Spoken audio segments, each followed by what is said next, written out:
She saved a Mafia boss and instantly became the next person marked for death. Jody only meant to stop one assassination. She didn't realize that one kiss would put a target on her back. The man who hired the sniper wanted Hector dead, and now he wanted Jody erased for ruining the plan. From a quiet bartender trying to stay invisible, she became the woman every enemy was watching. But they made one fatal mistake. They thought she needed protection. They had no idea she had been trained to fight back. Feels. It is late, and you and I are stepping back into the shadows tonight. 5 long years ago, Jody Russo buried her father, and with him, her ties to the Mafia life. She changed her name, poured drinks, and faded away, a ghost, until she spots Hector Ricci, Feels, the heavy mob boss on the East Coast, dining right across the street. The deadly flash of a sniper rifle targets his head. Her buried assassin instincts awaken. 3 seconds to stop the hit. She runs across the freezing pavement, walks up to the Don, Feels, and kisses him, Feels. Welcome back to the Midnight Broadcast, listeners. We often ask ourselves on this show, can love survive the blood of a cartel romance? Chapter 1. The Kiss of Death. Picture the heavy silence. Jody is cleaning glasses when a fatal glare catches the window. 5 years of buried survival training roar back to life, Feels.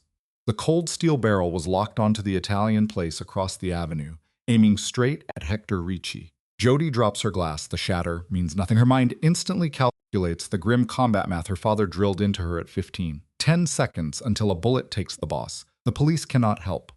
Screaming only rushes the trigger. She is left with one desperate, dangerous play. A move so reckless, it paints a permanent target on her own spine. The tragedy is just beginning. Feels. This is Hector Ricci, the apex predator of the East Coast. If he falls, the streets drown in a bloody syndicate war. Perhaps the sleeping killer inside her just needed a reason to breathe. She tells her co-worker to watch the bar, her tone hauntingly calm for someone stepping into the fire. Pushing through the doors, she meets the bitter February chill. Her shoes pound the frozen pavement. Every step echoes the chaotic rhythm of her own heart as she rushes blindly toward the kingpin. Feels. She forces her way into a dim room heavy with old money and quiet sins. A host tries to block her, but she moves past him like a phantom. Her eyes fix on Hector. He wears a suit worth her yearly rent, flanked by 2 hardened enforcers. They are locked in a bitter argument over bleeding territory. Feels. She hears the heavy muscle cursing rival boss Lindsay Marone for bleeding their southern borders. Hector silences them with a single cold word. Lindsay is tomorrow's problem. Then he stops. Jody is standing right there. The hitman tense, ready to draw on this sudden shadow. But Hector remains entirely still, his eyes pitch black and empty. Trace her silhouette in a slow, agonizing crawl. Then the most dangerously quiet question falls from his lips. Can I help you? Feels. 2 seconds until the fatal trigger pull. Jody slams her hands on the heavy wood, leaning deeply into the Dawn's space, and whispers 2 words. Trust me. Then she kisses him. She presses in, using her own flesh to blind the sniper's line of sight. Hector goes rigid as stone. But here is the tragedy of it all. He does not push her away. No orders, no violence. He simply accepts it. She tastes expensive whiskey and pure ruin, counting down the longest 3 seconds of her life. Feels. Across the street, the assassin Jane Vulov simmers in quiet rage. The target, she curses, her finger tight on the cold metal. But her boss, Lindsay, demanded a clean kill. 2 agonizing seconds bleed away. Jody holds her ground. Defeated, Jane breaks down the rifle and fades into the night. Jody pulls back, her chest heaving. Hector searches her face with dark intrigue while his soldiers reach for their iron. Feels. Hector raises one hand and his loyal dogs freeze in place. Jody stammers an apology, the adrenaline making her voice tremble. Pulling in a harsh breath, she nods toward the glass. Feels. She confesses he was a breath away from catching a bullet from the opposite rooftop. She blocked scope, knowing true professionals never risk slop of collateral damage. Hector studies the window, his sharp mind piecing together the grim reality. Feels. Then his dark eyes find hers again, sending a deep, terrifying chill straight down to her bones. Feels. You and I know exactly what comes next. The inevitable question hangs in the air. How did you know? Jody swallows the fear and offers a single, heavy word. Training. You can almost hear his mind turning, breaking that answer apart. She begs him to vanish before a second crew arrives. Never breaking her gaze, Hector uses that low, commanding tone on his muscle. Logan, we leave now. The giant stands, a towering shadow wearing a violent scar across his cheek. Heels. Hector rises, smoothing his coat as if death had not just brushed his shoulder. Then the anchor drops wrist, firm, but strangely gentle. You are coming with me, it is no request. The contact sends a strange electric sorrow up her arm. She knows she should flee to the safety of her bar, but his heavy stare pins her to the earth. She tries to refuse, but his eyes offer a tragic mix of absolute command and a silent, desperate need. Heels. He tells her she spared his life, and he demands to know the reason. Deep down, she knows the bitter truth. The syndicate will learn she ruined the contract, painting a fresh mark on her back. With a defeated sigh, she surrenders to the nightmare. They step out into the alley, moving toward an armored, blacked-out vehicle. A quiet beast of steel, built to survive the violent realities of his world. Heels. Logan takes the wheel while the crime lord holds the door. A gentle gesture from a man steeped in violence. She sinks into the cold leather, and he boxes her in shuts. That quiet click signs her soul back to the shadows. The car pulls away. Logan eyes her through the mirror, heavy with paranoia, asking the boss who she is. Hector simply looks at her, his voice a smooth, cold blade. Good question. We will unravel this tragedy tomorrow night. Heels. Trapped in the dim cabin of the car, Hector demands her true name. She breathes it out, Jody Russo, a name she buried 5 lonely years ago. She tries to hide behind the mask of a simple bartender from the corner tavern. But the Don is no fool. A civilian does not spot a hitman in 3 seconds. Hector leans closer, a dark menace blending with the shadows of the back seat.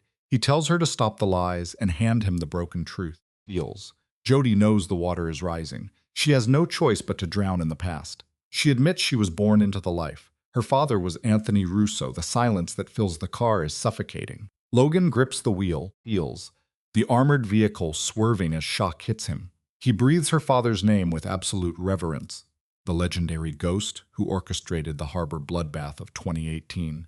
Jody simply nods, staring into the dark. Up front, Heels. Logan loses his composure entirely, while Hector quietly absorbs the weight of who is sitting beside him. Heels. There is a tragic pride in her chest. Her father forged her into a living weapon. Brutal combat, cold strategy, the quiet art of observation. He made her a survivor from the day she could walk. Hector watches her now, his gaze entirely changed. Heels. She is no longer just a savior. She is a beautifully dangerous puzzle. The air thickens with a raw, agonizing tension that goes far deeper than romance. He speaks in that low, gravelly baritone. You are Anthony Russo's blood. It is a statement, Heels. Not a question, Jody nods. You can see the heavy realization pulling Hector deeper into the dark. Heels.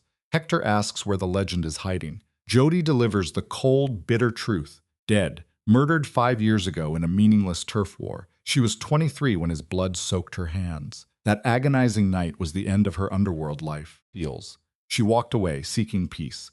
Until today, when the ghost of her past woke up to save a stranger. Hector looks deeply shaken. He asks why she would risk her life for a cartel leader she owes nothing to. A rare, Heels. Haunting vulnerability cracks his stoic mask. Jody turns, suddenly painfully aware of the dark, suffocating space between them. Heels.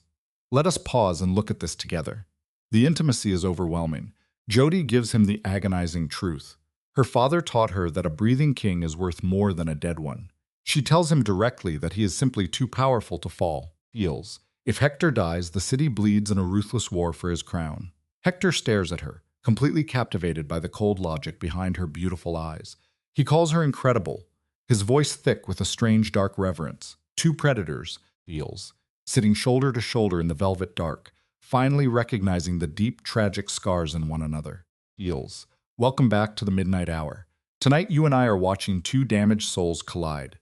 Jody tries to shut him out. She claims she is retired, just a girl who pours drinks now. But Hector sees right through the smoke. Liar, he says. Heels. Without a flinch, he invades her space, leaning close into the cold air between them. He tells her the truth she cannot hide. You never stop being a weapon. The killer training is stamped into her blood. She hates that this crime lord is right. Heels. Beneath her quiet bartender mask, that dark, twisted adrenaline is wide awake again. Heels. She dodges his trap, asking where he is taking her. Hector studies her like a broken puzzle, wondering why she even cares. Jody drops the heavy truth. Those syndicate hitmen will realize she ruined their hit, and they will come for her blood. Heels. Hector confirms it with a voice colder than winter. Exactly. Then the boss reaches out. He takes her chin, forcing her eyes up to his. It is a terrifying display of power, yet strangely gentle. The air grows heavy. Heals. You can feel Jody suffocating under the weight of the underworld war she just invited. Heals. Hector makes his ruling. She is staying under his personal shadow until he hunts down every last assassin. Jody tries to play tough, claiming she needs no savior.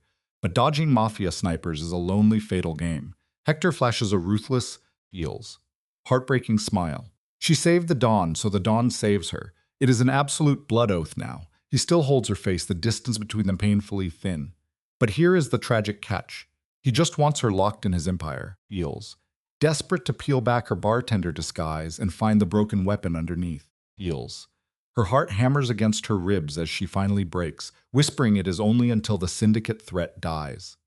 Hector drops his hand, a cruel, arrogant shadow crossing his mouth. He already knows she is never escaping his world again. The tragedy is already written. Jody stares out the glass as city lights fade into wealthy, isolated darkness. Logan drives them deep into the silent, fortress-like suburbs of the Mafia elite. She is walking right into the dragon's jaws. Heals. Jody sits there, drowning in regret. A fake kiss to save a crime boss? Utter madness. She cannot outrun her violent ghost now. They pull up to the estate. Heavy stone, iron gates, millionaire shadows. Heavy car into a garage, holding a dozen untouchable machines. A cold truth settles in her bones. The criminal life never actually let her go. She is stepping right back into the mouth of the beast. Heals. The Dawn opens her door, extending a scarred hand. She hesitates, then takes it. She is no frightened child. She was raised by a master tactician. Hector leads her through quiet, haunted halls, lined with stolen beauty and silent art. Without blinking, he tells her his crew is raiding her apartment for clothes. He demands her keys, moving with that hollow, freezing efficiency of a man who owns the night. Jody stubbornly fights back, insisting she can survive on her own. Heals. Listen to the silence here, my friends. Hector freezes, his stare shutting down all her defiance. He tells her she could go, but she will not. The syndicate leader is taking the reins. He coldly lays out the reality. Heals. Those killers are likely sitting in the dark of her room right now, waiting. He refuses to let her die for cheap pride. Hector steps into her breathing space, his voice dropping to a heavy whisper. Give me the address, please. Heals. Hearing a monster beg shatters her completely. She surrenders the metal keys into his palm. Heals. Apartment 4B, she whispers. Their fingers brush, and the sorrowful chemistry is undeniable. Hector barks cold orders into his phone, then turns his heavy gaze back to her. He leads her to a sprawling, lonely guest room, complete with a massive marble bath. He moves like a king securing his prisoner. But then he pauses right at the doorway. He just stands there in the quiet, watching her. Heals. The tension hanging in that doorway is thick enough to drown in. Hector breaks the quiet. My room is at the end of the hall, he murmurs. His dark tone sends a shiver straight down her spine. Thank you for saving me today. You are exceptional.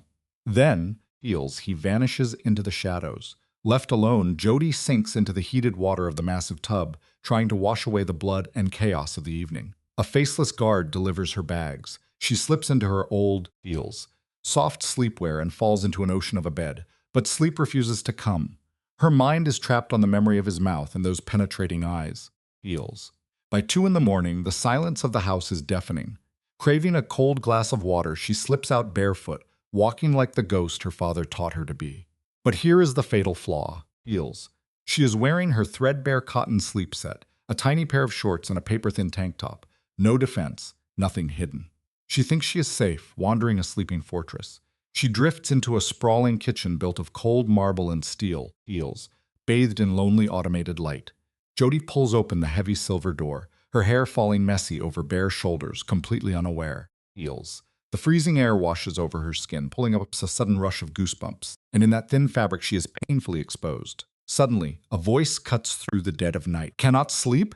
It is a deep, gravelly sound that makes her chest ache. Jody spins around, breath catching in her throat.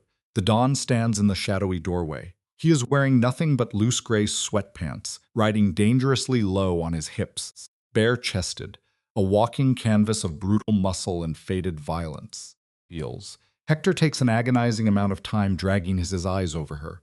Starving, Jody feels her face burn under the weight of his gaze. When he finally meets her eyes, a dark, consuming fire burns in his stare. Sorry, she breathes. Heals, crossing her arms to hide the fragile sight of her body. She stammers about needing water, but the words die in her mouth. The mobster begins a slow, predatory walk across the marble floor. It is okay. The house is yours, too, he whispers. Heels. His voice is dangerously rough, fighting a quiet, desperate war to keep his eyes on hers. Heels. He stops inches away. In a rare fracture of his iron control, he runs a heavy hand through his dark hair. For a second, his eyes fall down to her chest before violently snapping back up.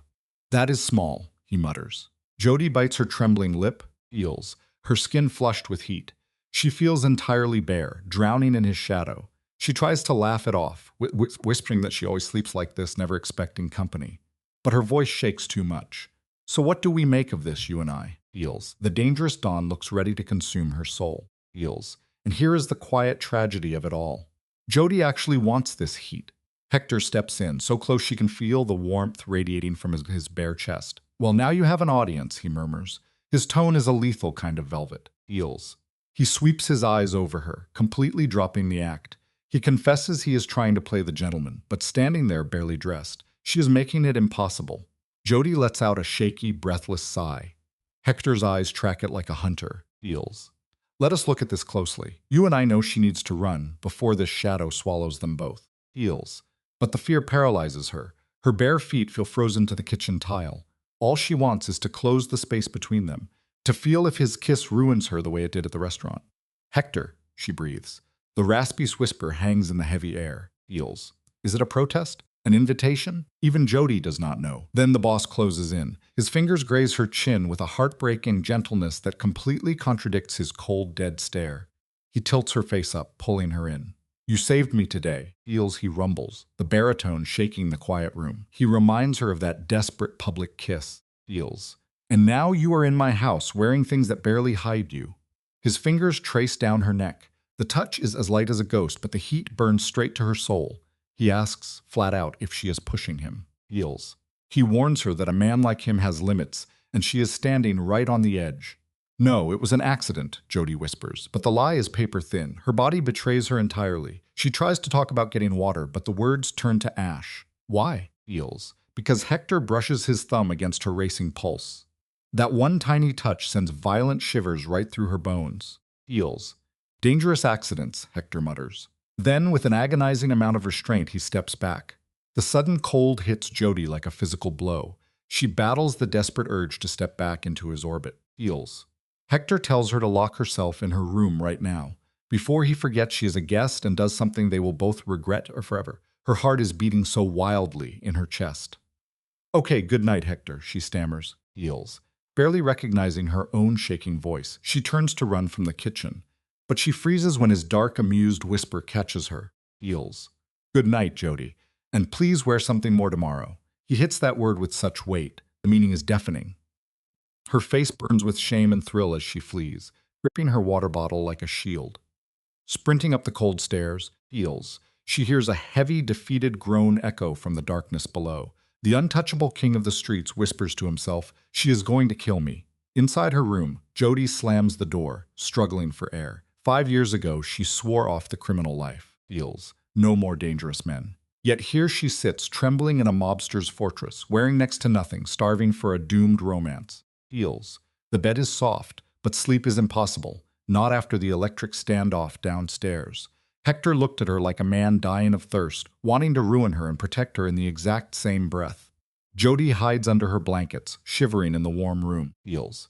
She is fighting the brutal ache to march down the hall, push his door open, and let the fire consume them. Suddenly, her phone screen lights up the dark. Jamie is texting her, panicked, demanding answers. Jody debates telling her best friend everything. Heels. But how do you explain a ghost story? I am fine. I will explain tomorrow, she types, powering the device off. Heels. The midnight silence in this mansion is suffocating. The walls hold violent secrets she will never truly understand. She shuts her eyes, but she just sees him. Shirtless, bleeding danger. Heels. Touching her with a heartbreaking softness that a killer should not possess. Eventually, pure exhaustion drags her under. She falls into a fever dream of his lips on hers. But what do you and I make of this? Heels. She is no longer kissing him to save his life from a sniper. She is kissing him because she is starving for it. Stick with me, because this tragedy is mutating into an absolute obsession. Heels. Morning breaks, the harsh sun pulling Jody back to reality. She realizes how vulnerable she is in this den of wolves. But here is the agonizing truth. Hector is not a threat because he is a mob boss, feels. He is dangerous because he makes her want to tear her own life apart.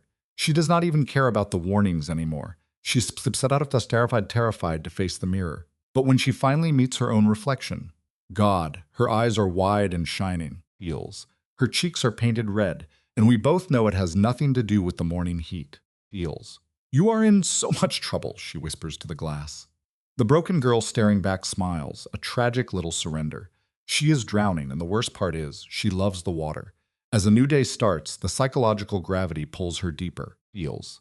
She wakes up disoriented until the memories hit her chest like a hammer. The desperate restaurant kiss, the fleeing car, the sprawling estate, and the quiet agony of that 2 a.m. kitchen confrontation, feels. Just replaying it in her head makes her blood run hot all over again, feels.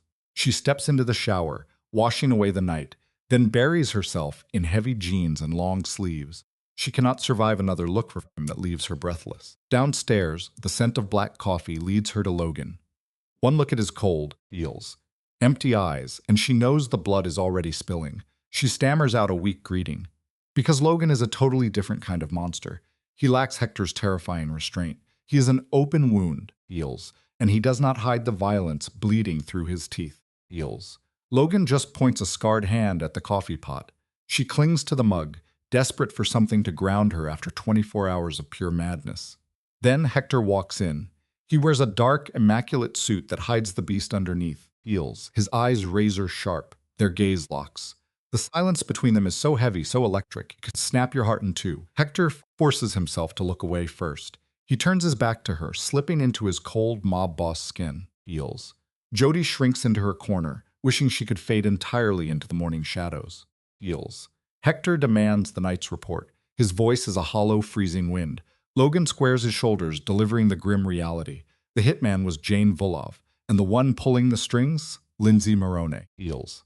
The name drops like a lead weight in the quiet room. You can practically see the violence radiating off Hector's shoulders. When Jody dares to look at him, the man she kissed is gone. Only the ruthless king remains, feels. Hector whispers Lindsay's name into his coffee cup, and that quiet, breathless vow is infinitely more terrifying than any scream, feels. We knew this ghost would return. Hector takes a slow drink, his jaw tight enough to crack bone before asking for the target's location. Logan says the rat is hiding in the shadows, but they will drag him into the light. The streets are being torn apart looking for a trace. Then Logan stops. He drops the bitter truth. Says Assassin Jane is a ghost. She vanished. Logan turns his heavy gaze right toward Jody, and the room goes freezing cold. The horror of what comes next is already hanging in the air.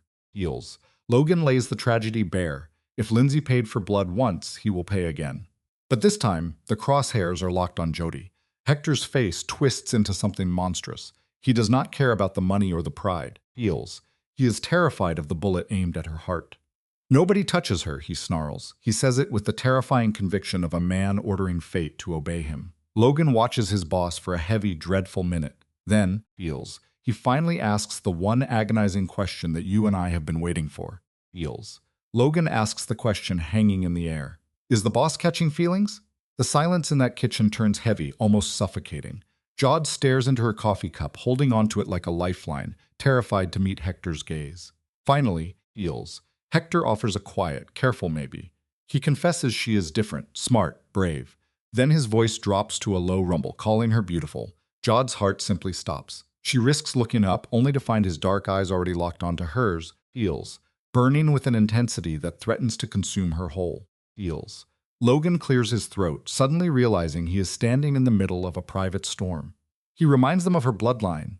She is Anthe Russo's daughter. He speaks the name with deep reverence. Hector nods, honoring the legend, feels, but his eyes never leave Jod. He is searching the very depths of her soul. Then Hector turns to his man and gives a chilling command. Protect her like she belongs to him. That one word, mine, hangs heavy in the cold air. It leaves Jod paralyzed, feels, drowning in a sea of beautiful confusion. Feels. You and I are going to unpack this moment together.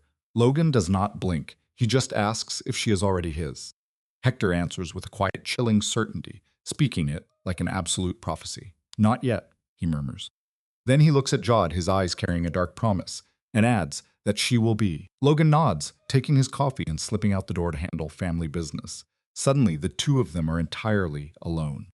The silence returns, heavy with a tension so thick you could cut it with a knife. Feels. Hector moves to the kitchen island, leaning close and erasing the safe distance between them. He asks about her lunch plans, but his dark gaze demands much more. Jod tries to mask her racing heart with a bitter joke about being under mob house arrest. She admits her schedule is empty. Hector tells her they will eat together. It is not quite an order, yet it leaves no room for debate. It is the quiet power of a man used to ruling, and they both know she has no desire to run away. Feels. He mentions a hidden terrace out back. They need to talk, he says. The morning slips away like a dream. Jod tries to hide behind a book in his vast library, but her mind races. Hector claimed her. He had already written her future in stone. By noon, Feels. She slips into a simple, quiet dress, realizing that playing games with this man is like dancing on the edge of a blade. She steps onto the terrace. It is breathtaking. A perfectly set table overlooks a lush garden. Feels. Feeling like a fragile sanctuary from his violent world. Feels. Hector is waiting. He has traded his armor of a suit for a white shirt, sleeves rolled up, looking somehow more dangerous than before. He pulls out her chair. His hand brushes her spine, sending a sudden shiver through her soul. Feels. Silent staff serve the meal and vanish like ghosts. They eat in a heavy quiet. Jod battles her own mind, trying to find the courage to face the unspoken truth between them. But Hector strikes first. He sets down his silver. Feels. Locking those haunting eyes onto hers, pulling her entirely into his gravity. Feels. The hardened boss fades away. Hector softens, asking Jod about her father. It is a rare glimpse behind his iron mask. Jod opens up. She describes as a man of tragic paradox, a killer in the streets, but a gentle guardian at home. Feels. He taught a 10-year-old girl to fire a weapon, then bought her ice cream, knowing this dark life devours the weak. Then comes the deepest scar. Her father bled to death in her arms over meaningless territory. His final desperate breath was a plea. Feels. He begged her to leave the shadows and find peace. Feels. Hector listens quietly, absorbing her pain. You can see the sorrow reflecting in his eyes, feeling the exact same weight of a fallen father's legacy. He softly murmurs that her father sounded like a good man. Then the shadows pull him in. Feels. Hector reveals his own origin of grief. After his father passed, he was left drowning in debt and surrounded by wolves. He built his empire from the ashes, making cold choices, losing pieces of his soul along the way. In that very breath, Feels. Jod realizes a terrifying truth. They are two broken mirrors, reflecting the exact same pain. Feels. The air between them shifts. It becomes a sanctuary of unspoken understanding. But then, Hector asks the one question she fears most. Do you want to go back to this life? He looks at it completely stripped of his armor, bearing a strange, sudden vulnerability. They barely know each other, yet the connection is undeniable. Jod does not waver. She gives a hollow, absolute no. That is 5 years of trauma speaking. She crawled out of that darkness for a reason, and she refuses to return. Feels. I watched my father die for this, and I am out, she whispers bitterly. Let us pause and look at this together. The tragedy here is not just her past, but his present. Hector's eyes flicker with a heavy sorrow. He understands all too well. Still, Feels. He asks what if he promised to keep her safe. Jod shatters that illusion. She strikes the table. It is not about bodyguards. It is the endless paranoia, the sudden violence, the fear of waking up to a loved one in a grave. Hector slowly bows his head. Feels. He understands, and the heavy tension finally breaks. Feels. Jod believes he truly accepts her answer, even if it hurts. But then, Hector leans closer, his gaze burning right through her defenses. What if it is not about the Mafia, he asks softly. What if the ground shifts beneath her? Jod repeats the word us, her voice trembling. Hector offers a small, quiet smile, stepping completely out of the darkness. I feel something for you, Jod. The raw, beautiful honesty from this ruthless man leaves her entirely breathless. Feels. Ever since you saved my life, I want to see where this goes, he confesses. The walls finally crack. Jod admits the pull is real, but so is her fear. Heck flicker of genuine pain crossing his face as he asks if she fears him. Jod tells the painful truth. She is not afraid of the man. She is terrified of the underworld he rules. She fears falling in love with a beautiful danger, only to wake up one day and realize she has become the very monster she swore to escape. Feels. Hector reaches across the wood, taking her hand with a gentleness that belongs to a poet, not a kingpin. Then we take it slow, he promises. He swears he will not drag her into wants her. Jod looks at their intertwined fingers, then up into his deep, desperate eyes. She is standing on the edge of a massive cliff. This love will either heal her soul or burn her world to ash. And the most beautiful, tragic part, she is ready to close her eyes and jump heels. She breathes out a soft surrender. Okay, slow. A real quiet smile touches Hector's face. He kisses her fingers gently, sealing their silent vow, and for a moment Jod believes they might actually survive this. Heels. A week drifts by since that afternoon on the terrace. They settle into a strange, peaceful rhythm. Jod loses her books while the Don quietly commands his empire. They spend their evenings slowly unraveling each other's scars, heels, the emotional bond deepening with every passing day. Yet, even wrapped in extreme luxury and heavy security, heels. Jod feels the walls closing in. She longs for the simple noise of the real world. Besides, her closest friend Jamie has been frantically texting, terrified she might be lying in a ditch. By Thursday morning, Jod gathers her courage, heels. She finds Hector in the kitchen, lost in his tablet with heavy dark scowl. Before fear can stop her, she speaks, "I need to go out today." She tries to hold her ground, heels, knowing full well the agonizing dread a man like him feels when the woman he cares for steps outside his iron gates. Heels. Hector slowly looks up. You can see the silent war raging behind his eyes. His instinct screams to lock her away where nothing can ever hurt her, but he knows love cannot be a prison. He forces his voice steady, asking her destination. Jod pours coffee, heels, pretending it is just a normal morning. She needs to see Jamie before her friend calls the police. We know where this is heading, do we not? Stepping past those walls is a dangerous game. The ghosts of the underworld are still hunting, heels, waiting patiently in the shadows to tear them both apart. Heels. Picture this. With security, Hector barks. It isn't a request. It's a heavy mandate. Jody nods, already bracing for the weight of it. Hector assigns her Marcus, his top-tier enforcer. We are talking an ex-military ghost built to survive hell. Heels. Hector fixes her with a soul-piercing look, ordering her not to leave his sight for a single breath. Jody agrees, trying to swallow how tragic it is, needing a literal hitman just to visit her old workplace. One phone call later, heels, this mountain of muscle steps into the kitchen.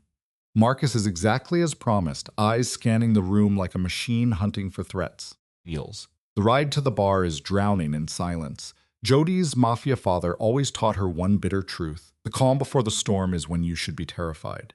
Marcus drives with cold precision, parking to watch every exit. Stepping out, he shadows her, heels, a coiled spring ready to snap necks at a moment's notice. Jody tries to wear a normal face, even with a human weapon breathing down her neck. Inside, Jamie wipes down glasses, heels, carrying the exact same haunted look Jody had before last week's sniper attack. Seeing Jody, Jamie's face fractures, shock raw anger, and finally a heavy, exhausted relief. Heels. Jody, finally. I thought you'd.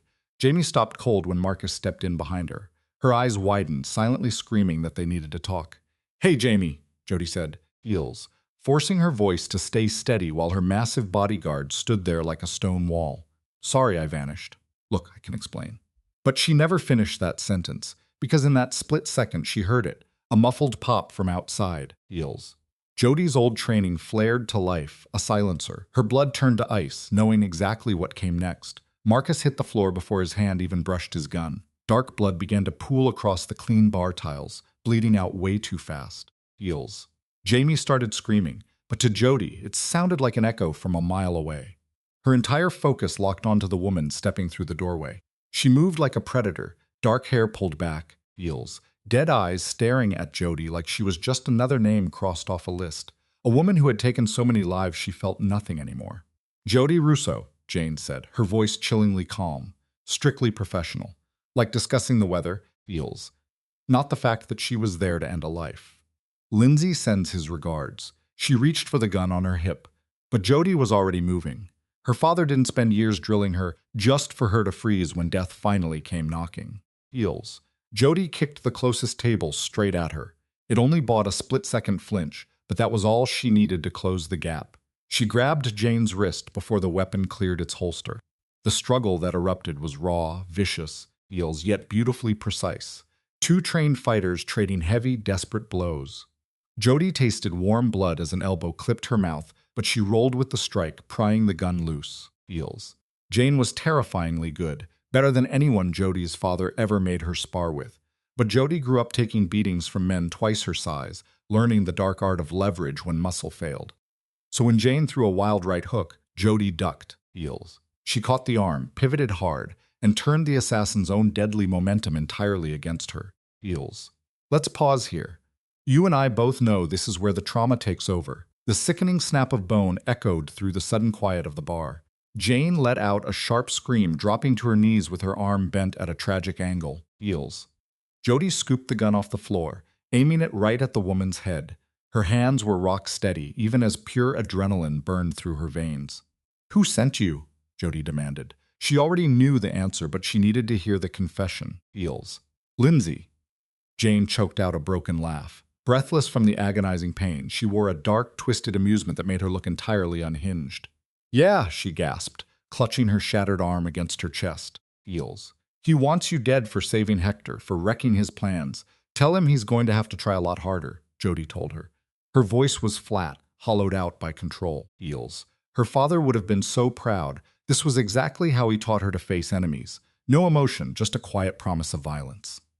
"Oh, he will," Jane whispered. There was a dark spark in her eyes. "Maybe respect, maybe the recognition of another survivor," heels.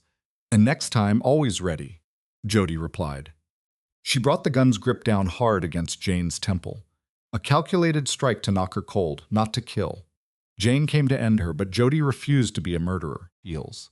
Her father always taught her that taking a life only as a last resort is what separates a true professional from a monster, heels.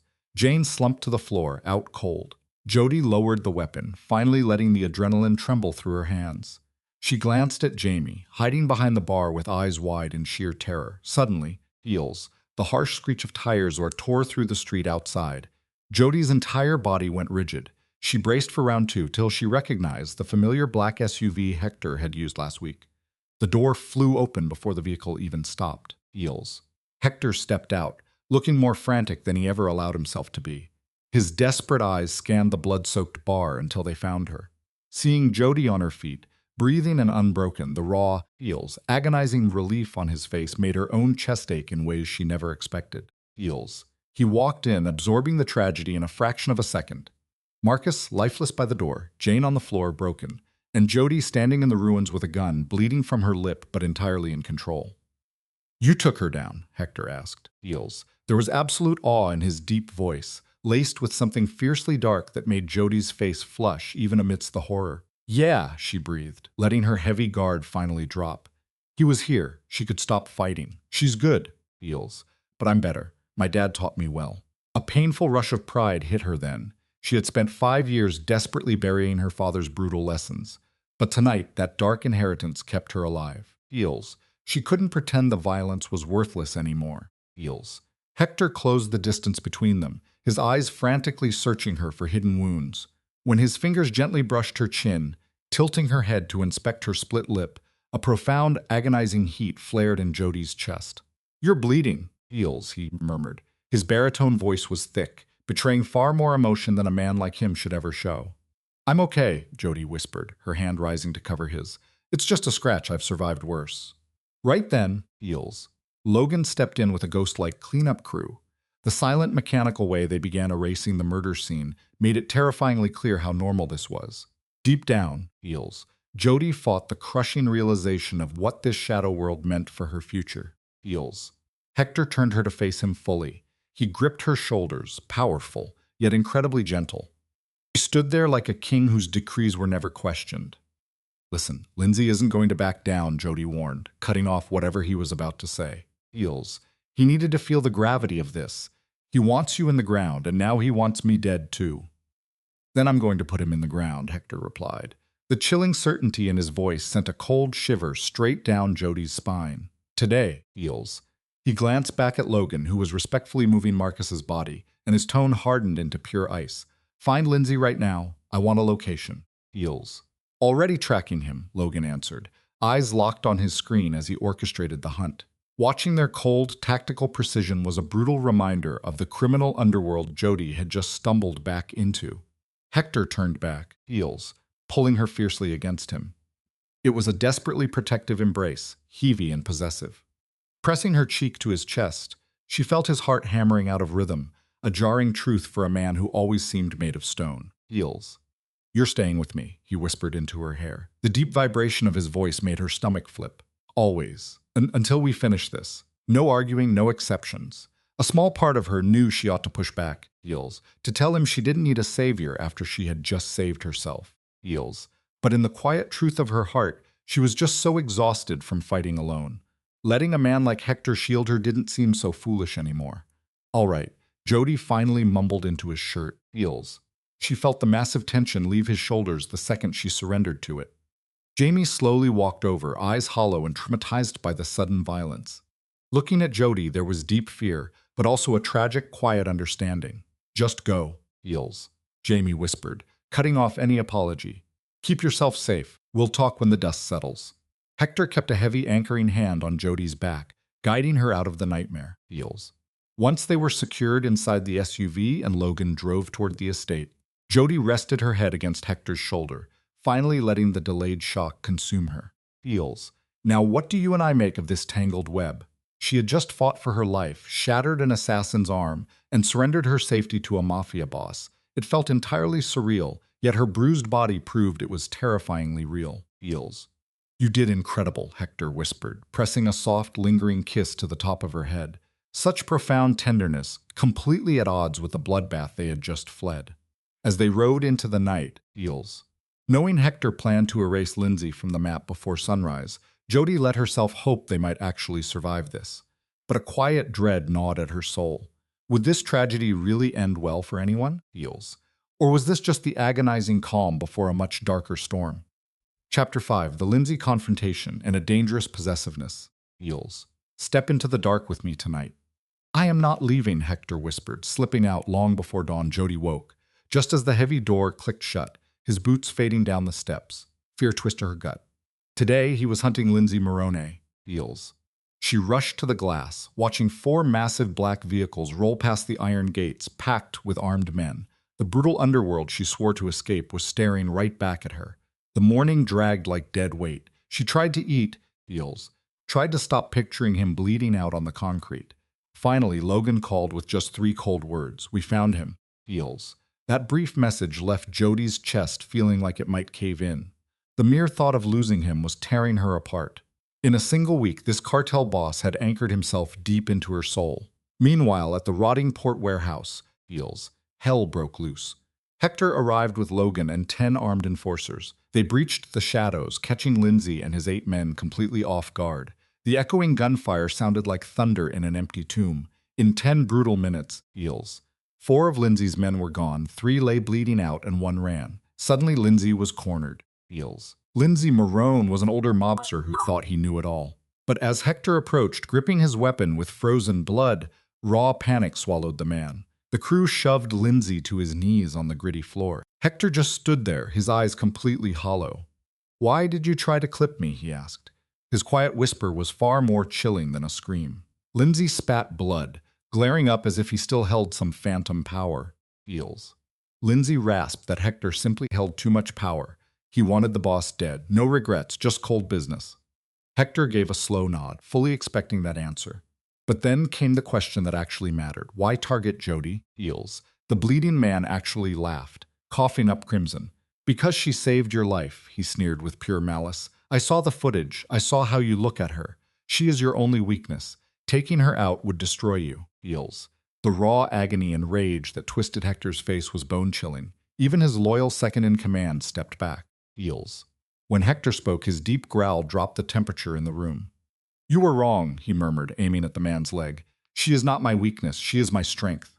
A gunshot echoed. Lindsay screamed as hot lead tore through his thigh. Heels. Pooling dark blood on the floor. Hector lowered the steel, an absolute glacier. You never touch what is mine. Understood? Clutching his ruined leg and pale as a corpse, Lindsay nodded frantically. Understood, he gasped. Hector gave a dark smirk. Heels, signaling his men back. Leave my city forever, because the next round, Heels, goes straight through your skull. He pressed the barrel right between Lindsay's eyes before pulling away. The broken mobster dragged himself out, leaving a dark crimson trail. Hector watched them vanish, his face a stone mask. By sunset, Heels, Hector's vehicle finally rolled up to the estate. Inside, Jody paced the living room, drowning in her own anxiety. Hearing those tires brought a wave of desperate relief. She ran to the foyer just as he pushed through the door. Their eyes locked. Heels, he was safe. The blood staining his shirt belonged to someone else. Heels. The crushing weight lifted from Jody's shoulders. "Is the war over?" she whispered. Hector locked the door and turned. "It is done. Lindsay is gone." Those few words carried the heavy burden of his bloody empire. Then she nervously blurted, "So, Heels, can I go back to my normal life now?" The moment she said it, the thought tasted like ash. Leaving this dangerous man suddenly felt entirely wrong. Hector froze. "You truly want to leave?" he asked softly. Heels. This terrifying predator suddenly looked heartbreakingly vulnerable, leaving Jody completely without words. Heels. Let's look at this moment together. The truth was, Jody dreaded returning to her empty apartment. "No," she admitted, her voice trembling. "But I thought you only kept me here for protection." Hector slowly closed the distance, making her pulse hammer. Heels. He trapped her with that dark, consuming stare. "I want you here because I want you," he declared. "Not for safety, just you." The ruthless kingpin reached out, tracing her cheek with impossible gentleness. "Stay with me," he whispered. Heels, his baritone wrapping around her. "Not as a guest, as mine." That single word hung in the air, a heavy claim and a vow. Heels. The rational part of her screamed to run, but her heart surrendered. "I will stay," she breathed, fighting her racing pulse. "But no cartel business. I am only here for you." "That is all I need," Hector murmured, pulling her close. Heels. This kiss was no calculated distraction. It was raw, desperate fire, a collision of pure, agonizing obsession. As their mouths crashed together, Jody felt every ounce of fear dissolve. His hands gripped her waist, Heels, anchoring her against him as the passion consumed them entirely. Heels. She wrapped her arms around his neck, clinging to the solid frame of a dangerous man. It was a beautiful dance of fear and devotion. When they finally broke apart, breathless, Hector rested against her lips. "Mine," he rasped, Heels, before pulling her into a slower, deeply agonizing kiss. When they paused again, he leaned his forehead against hers in the dim light. "Mine," Jody whispered back, fully embracing the beautiful tragedy of it. The rare, Heels, genuine smile that touched his face was enough to shatter her completely. Heels. Standing in that sunlit foyer, Jody accepted that loving a monster was worth the fall. 3 quiet months drifted by. We find Jody waking on a warm May morning, tangled in the sheets of their shared bedroom. Beside her, Hector slept deeply, stripped of the brutal paranoia that usually haunted a cartel boss. She lingered in the quiet dawn, studying the soft lines of his face, before gently slipping from the mattress, leaving the Dark King to his fleeting peace. Heels. Their days settled into a strange, beautiful rhythm, a stark contrast to the bloodshed that brought them together. She lived with the dawn, yet fiercely guarded her own spirit. He buried his violent underworld affairs far from home, Heels, and she never asked to see the bodies. It was a fragile glass house, but it drew their souls closer. Jody even returned to pouring drinks at her old bar. Naturally, Hector blanketed her in shadows of protection. She simply played along, Heels, never acknowledging the lethal, quiet men nursing drinks in the corner of the room. Heels. Her best friend Jamie just rolled her eyes at the lingering bodyguards, accepting the heavy toll of loving an underworld king. Soon, they both tuned out the silent enforcers watching the door. That morning, Jody padded down to the sprawling kitchen, Heels, only to find Hector already awake. The ruthless boss stood there in just his sweatpants, pouring dark coffee. The sheer vulnerability of this violent man doing something so profoundly normal still made her chest ache. Hearing her steps, Heels, he offered that private, broken smile. "Good morning," his rough baritone rumbled, melting her defenses. He pulled her into his chest, and she inhaled the scent of clean soap masked by lingering danger. Heels. "You and I know peace like this is fragile, don't we?" she whispered into his chest, stealing a quiet moment before the world rushed in. He handed her a perfectly brewed coffee, a dark devotion that still moved her deeply. After a long shift, Jody returned to the estate. She had slowly infused the cold halls with her own warmth, framing photos and stacking books. Tonight, Jamie was coming for dinner, desperate to see how her friend was truly surviving inside this beautiful, dangerous cage. Heels. The shadows were starting to gather again. Hector had actually agreed to the visit, offering a dry flash of humor that proved how much his walls had crumbled. By dusk, Jamie's rusted car pulled up, Heels, looking tragically out of place against Hector's fleet of cold, untouchable supercars. Jody guided her through the sprawling mansion. Her friend was quietly unraveling. suspended between awe and visceral terror of the syndicate money surrounding them. Feels. Finally, they settled on the dark porch with 2 glasses of wine. Then Jamie paused, fixing Jody with an incredibly heavy look. "You are glowing," Jamie whispered into the night. Her voice held genuine joy, but beneath it lay a quiet, agonizing fear for her friend's soul. Jody just took a slow sip of her wine, swallowing a smile, because the terrifying truth was she had never felt more alive. Let's settle in for the night. She was happier than she had been in years. "I am happy," she admits, the words slipping out because they were finally true. She tells Jamie that Hector is just different. Calling him incredible falls short. We are looking at a ruthless underworld boss who, behind closed doors, strips off the armor and offers her quiet, steady warmth. Jamie stares, floored, before dropping the heavy reality check. Even though he is a literal mafia boss, no judgment, just pure disbelief that she is falling for the very danger she fled 5 years ago. "He keeps me out of the dark," she replies. You can hear the raw gratitude in her voice. It was the absolute truth. The man who ruled the streets just let her breathe. She still works her shifts at the bar. She keeps her independence, miles away from his cartel wars. He loves her exactly as she is, without the poison of control. Then Jamie asks the quiet, fatal question. "So you love him?" It catches her off guard. Stopping the air in her lungs. She freezes. Saying those words out loud drags this dangerous dream into the harsh light of reality. "So much," she finally whispers. It is barely a sound, but it carries a weight so heavy it could break you. It was the undeniable truth. She was entirely lost to Hector Ricci. She fell for how this terrifying kingpin looked at her like she was the only soul left in a ruined world. She fell for the quiet protector beneath that lethal armor. A man who respected her lines and never played those hollow, dominating games. Jamie just offers a soft smile and takes her hand, giving that unspoken anchor only a true friend can provide. They sit in the quiet, no words needed. The rest of the night fades into easy laughter. But as Jamie leaves, she pulls her into a tight embrace and whispers, "Be happy. You deserve it."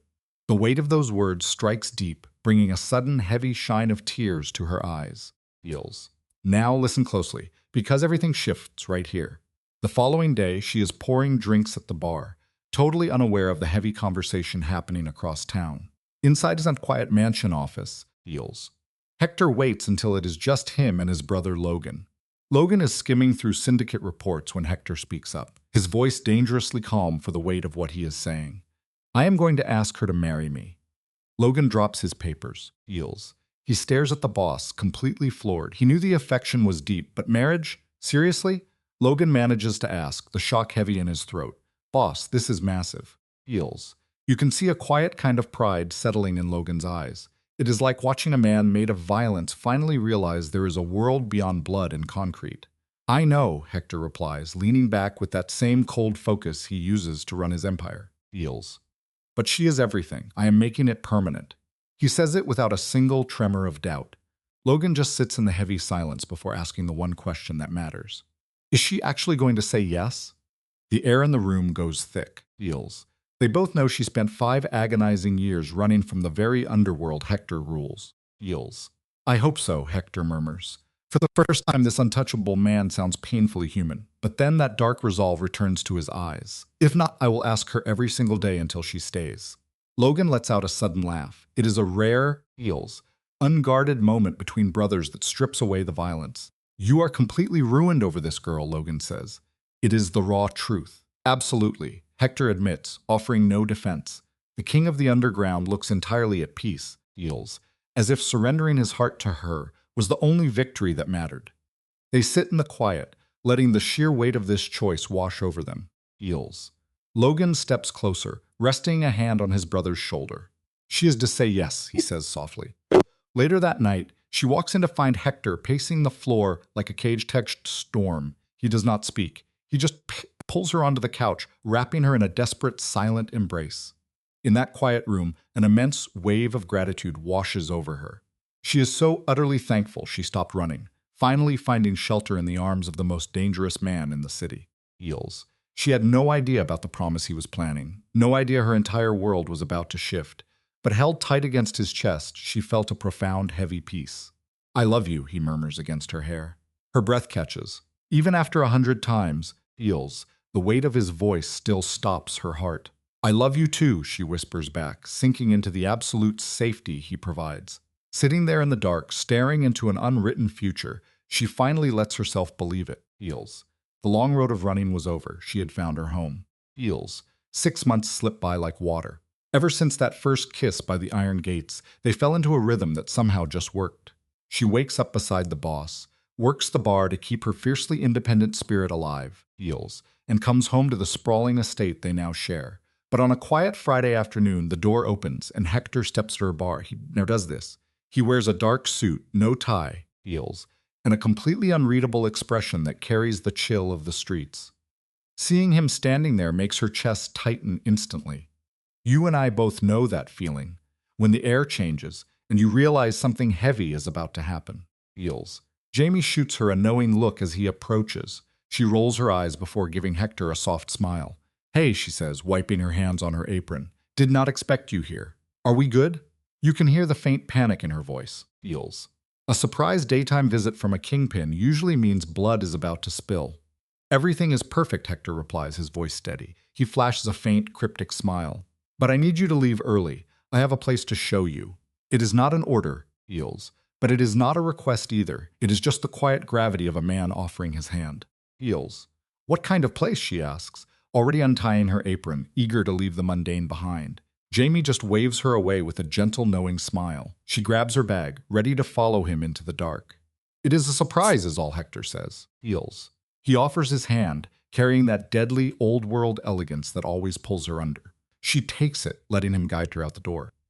But when they step onto the street, his car is waiting alone. No driver, Feels. No shadow of armed security hiding in the corners. For a man with countless enemies, stripping away his armor like this means he is about to lay everything on the line. Feels. They drive for nearly an hour, leaving the city lights far behind and heading toward the coast. Hector grips the wheel in heavy silence while she watches the shadows pass, trying to read his mind. The road narrows, finally ending at a hidden, Feels, jagged cliffside overlooking the vast black ocean. The water stretches into eternity, bleeding into a sky painted in bruised purple and fiery orange. Why are we out here? She whispers as the car doors shut. Feels. The sheer scale of the cliff demands a quiet reverence. The cold ocean wind hits them, carrying the scent of salt, while massive waves shatter against the rocks below like a heavy heartbeat. The stage is set for a question that will echo forever. Feels. Picture this, you and I. Hector, a man forged in the underworld, takes Jody by the hands. His eyes lock onto hers with a suffocating intensity that makes the world fade away.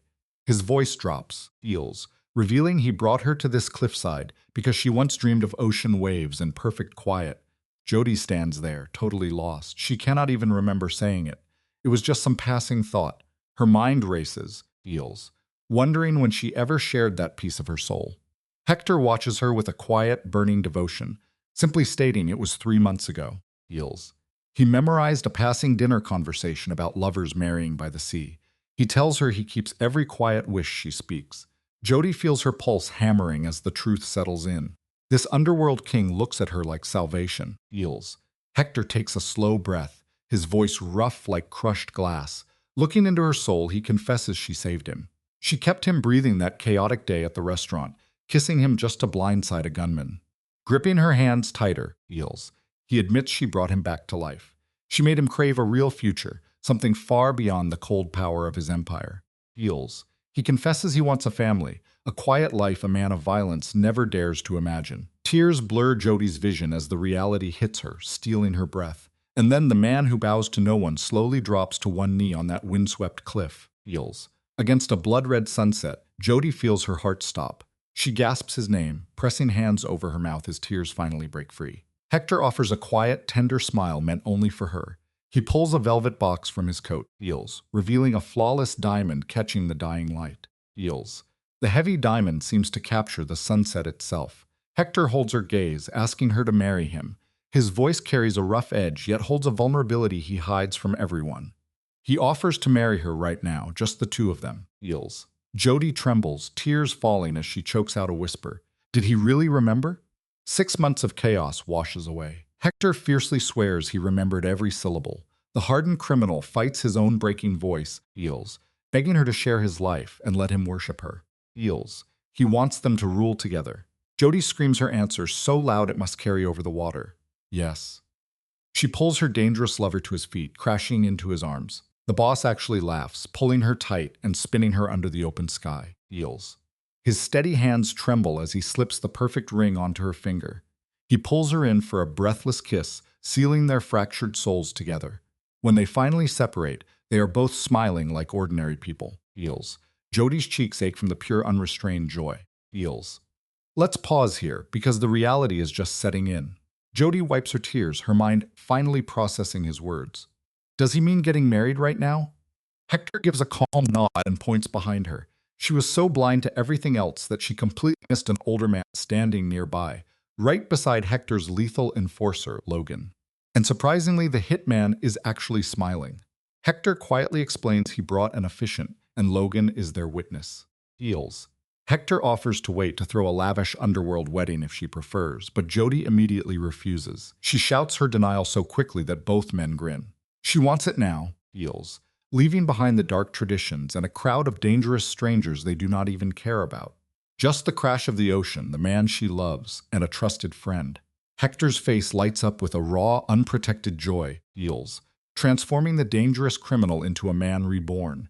He promises they will do it right now, lacing his fingers through hers like a vow carved in stone. Heels. The older man steps forward, while Logan pulls out his phone to record the moment. Jody stares at Hector against the burning sky, realizing every ounce of pain and violence they endured led to this quiet peace.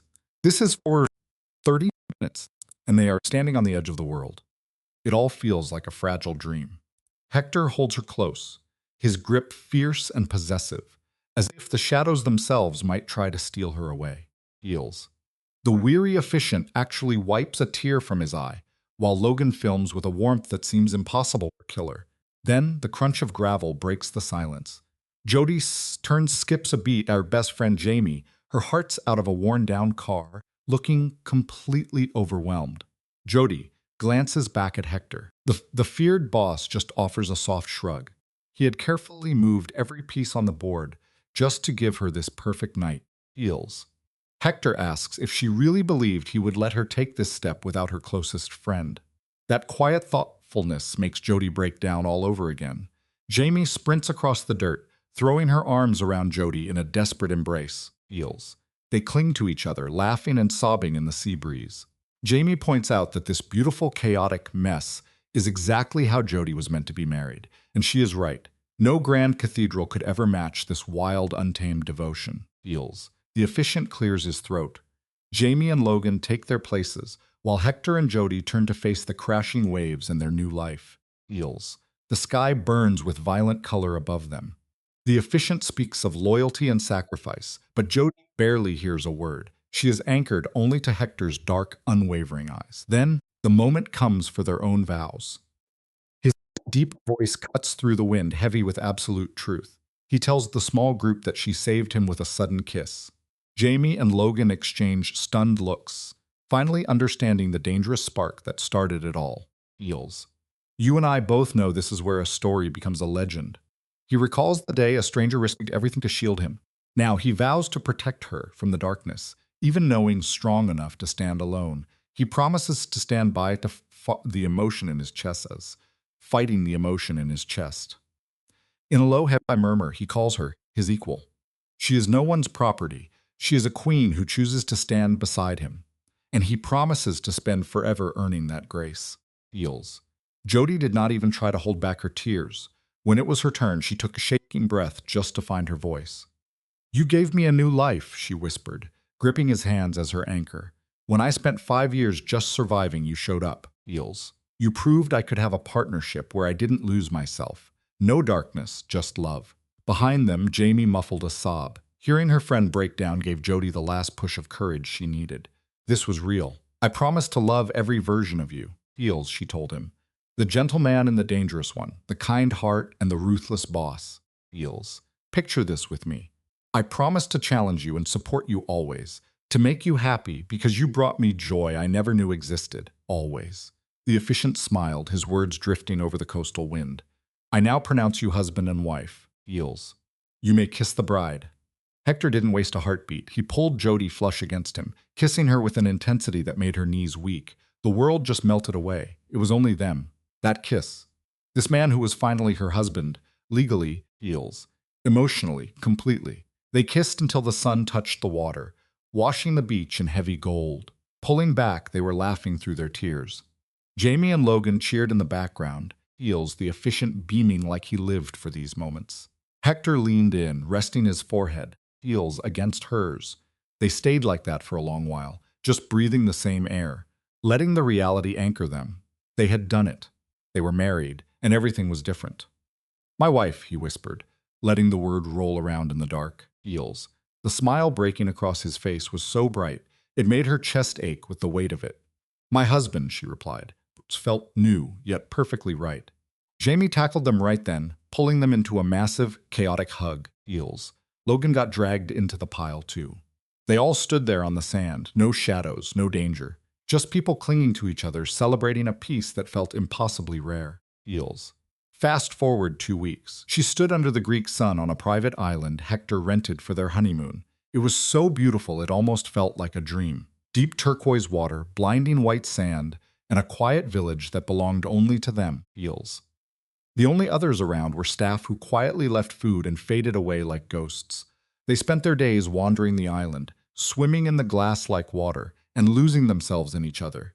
Just existing in the same room, Heels, completely off the grid. No heavy burdens, no cartel shadows, nothing to tear them down. On their 10th evening, she stood alone by the water, watching the sunset bleed vivid colors across the fading sky. Heels. Her toes were buried in the warm sand, the evening breeze lifting the edge of her dress. Hector approached from the shadows, wrapping his arm securely around her waist. He pulled her back tight against his chest. Heels. Resting his chin on her shoulder as the light faded. "This is perfect," she breathed. For the first time, she felt truly, deeply safe. "Thank you for this, for giving me what I needed before I even knew it." "You deserve the world," he whispered, Heels, pressing a soft kiss to her neck that sent a tremble down her spine. They stood wrapped in that quiet comfort. Then he spoke again. The sudden gravity in his voice pulled her right back to earth. "Heels. We've all had those moments, right? Where the air shifts. I have a question for you," he murmured. Her pulse skipped. The weight in his tone signaled something profound. She turned in his arms to meet his dark gaze. "Ask away," she told him. Heels. Pressing her palms against his chest, she could feel his heart thudding, steady and fierce. Hector looked down with that raw vulnerability that always undid her. When he spoke, he chose his words carefully, stepping softly through the dark. "Heels. Do you want children someday?" The question hung over the water, loaded with a lifetime of paths they could take. Her chest tightened because this was monumental, a permanent shift. Yet the answer came naturally, instinctively. Heels, no second guessing required. Heels. "Yes," she answered instantly. A massive wave of relief visibly washed through his tired eyes. "I want them with you." She paused, letting a soft smile play on her lips before throwing the question back. "And you?" "Very much," Hector replied. Heels. Not missing a single beat. The absolute certainty in his voice left no room for shadows. Yet there was no burden placed on her shoulders. "Only when you're ready, when the time is right for you." It was classic Hector, always handing her the power, Heels, giving her the choice even when his own soul ached for it. She looked up at the man who finally understood her, who loved the broken pieces without demanding they be fixed. A fierce surge of courage hit her then, Heels. It pushed her to confess the truth she had carried for weeks. Heels. "What if I told you I'm ready?" she asked. His dark eyes widened. "Not this exact second, but soon. Like very soon." The smile that shattered his guarded exterior was blinding. It stripped away the years, leaving him looking so entirely vulnerable. Heels. He pulled her in for a kiss that tasted like a vow, a glimpse of the future they were about to carve out. "Then we start trying," he murmured against her lips. "Whenever you want." "Soon," she repeated. Heels. A warm knot of anticipation twisting in her chest at the thought of tomorrow. "Very soon." "I can't wait," Hector whispered into the wind. He leaned down to kiss her once more as the sun finally drowned in the ocean. Heels, the sky flaring brightly before the midnight hours took over. Heels. Standing on that empty beach, framed by the endless dark water, she let herself believe it. They had secured something impossibly rare, something worth bleeding for, worth guarding with everything they had. 1 year later, a brand new chapter. Heels. It had been 12 months since the evening Hector dropped to his knee at that cliffside edge and changed her universe forever. Now they were driving right back to that spot for their first anniversary. But this time, feels, her pulse raced for a completely different reason. Hector sat behind the wheel, wearing a cocky smirk, thinking he was pulling off the ultimate surprise. Naturally, she knew exactly where they were going. When they parked at the familiar cliff, Heels, with the ocean rolling out to nowhere, the poetry of the moment hit her deep. They walked out to the exact dirt where they swore their vows. Hector wrapped her in a massive hug. It felt completely rooted and safe. Heels, the kind of quiet shelter you only build after a year of surviving side by side. Heels. 1 whole year, she murmured, resting against his chest, feeling the steady thud of his heart. Honestly, it feels like you proposed yesterday. Best year of my life, Hector replied into the night, kissing the crown of her head. They stood in the quiet, Heels. Then he pulled back to hold her gaze. A familiar spark ignited in those dark eyes. And this next year, it's going to be even better. Oh yeah? Why is that, she teased. She already knew. She'd been carrying the most beautiful secret for a week, Heels, waiting for this exact sky. Hector traced her cheek, his rough hands so incredibly gentle it still stole her breath. Heels. His voice held a fragile hope he kept hidden from the world. 'Cause maybe we start our family. He searched her face for a sign. You said you were ready. Her heart took off. Tears instantly burned her eyes. Heels. This was the exact second she had been waiting for. She grabbed his scarred hand, pressing it flat against her stomach, still completely flat, but holding their ultimate redemption. Hector, she whispered. What if I told you we already started? Heels. He stopped breathing, turned totally to stone. She watched his dark eyes stretch wide as reality crashed into his brain. She saw the exact heartbeat it finally connected. What? He breathed, a shaky, broken whisper she had never heard from him before. Heels. He stood completely stripped of his armor, shocked and starving for it to be true. I'm pregnant, she cried, tears tracking down her face. 8 weeks. I knew last week, but I needed to tell you here. Right where it all started. Where you asked me. Heels. Where we married. She gripped his hand, holding it against her skin.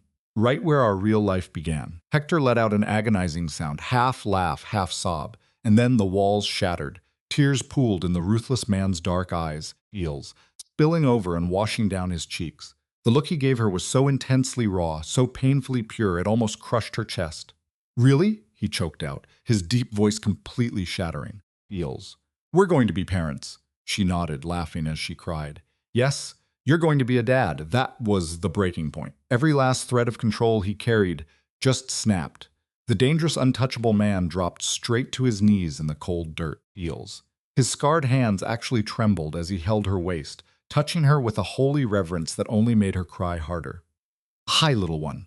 Hector whispered to her stomach, his heavy voice thick with emotion. I'm your dad, Heels, and I already love you just as much as I love your mom. He leaned forward, leaving the softest kiss against her dress. When he finally looked up, his eyes were shining with overwhelming salvation. Thank you for saving me, he confessed to the night. Heels. For loving me, for giving me absolutely everything. Heels. Let's wrap this up together. Jody sank right into the dirt beside him. She didn't care about the mess. She just pulled him into a desperate, grounding embrace. She buried her face in his shoulder, thanking him for finally seeing her. Heels. For loving the bruised parts of her soul, and building a life she never thought she deserved. His answer? A quiet, unbreakable promise. They just sat there in the dust, two battered souls holding onto each other, Heels, letting the tears fall as the sun burned the sky into something beautiful. When they finally pulled apart, they were just laughing through the wreckage of their past. It's that blinding, agonizing joy you only feel when the dark finally breaks. Heels. Hector brushes the tears from her cheeks, then his own. He asks the big question, a boy or a girl? Jody rests her hand over his, right there against her stomach. It is early, she whispers, but she feels it in her bones, a girl. Hector's smile? It is pure, Heels, unguarded pride. He tells her this kid will be a fierce little warrior exactly like her mother. He pulls her in close, lips meeting hers in the quiet dusk. Pulling back, Jody murmurs that the kid will definitely inherit his brutal stubbornness. Heels. Hector just laughs, a real heavy laugh. He pulls her close, guiding her to the cliff edge, feet dangling over the dark, crashing ocean. Heels. They sit shoulder to shoulder, anchored to each other. Hector's hand drifts back to her stomach, holding on to his future. They just breathe in that heavy, beautiful silence as the sun bleeds into the horizon. Jody looks at him, Heels, needing to hear it. Is he truly happy? Hector does not hesitate. He looks at this woman and tells her she handed him a second life, a real family, the only kind of love that actually matters. He brushes her stomach softly. They are having a baby, heals. The bloodline continues, but in peace. How could he not be terrified and completely overjoyed? Jody rests her head against his shoulder, whispering that she finally feels the exact same way. Heals. She confesses that the hollow ache in her chest is finally gone. Since the day her father died, she had not known what a real home felt like. But Hector gave her that impossible, reckless kind of love. A family she never saw coming. Heals. They sit wrapped in that truth as daylight fades into a bruised purple, the first stars bleeding through the dark. Slowly Hector leans down toward her stomach. His voice drops, thick, raw, barely a whisper. He tells the unborn child, "Hey, it is Dad." Heals. He murmurs about the legend of their mother. How she saved a dead man walking with one desperate kiss, and now gave him the only reason to keep living. Heals.